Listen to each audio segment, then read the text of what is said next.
All right, so here we're looking at two co-power advanced lithium batteries.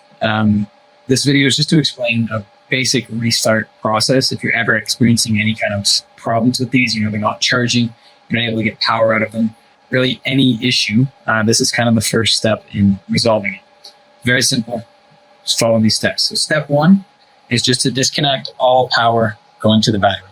So in this case, we just have a disconnect. I'm going to turn that off. Now there's no power coming from the inverter to the batteries. If you don't have one of these, you will just remove this cable from the batteries entirely. Once there's no power getting to them, we're going to go ahead and turn them off. So you do this by holding the power button for about 8 seconds. You'll see both lights, or all the lights on all your batteries, however many you have, will go off as they have here. Then you would normally wait about 30 seconds or so, power them back on, and you're going to hold this light until all the lights come on. That's important. You got to wait for both lights. See, this one came on first and then that one. Once all of them are on, release the button.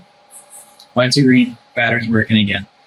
Now we can go ahead and reconnect our loads. Put this disconnect back on.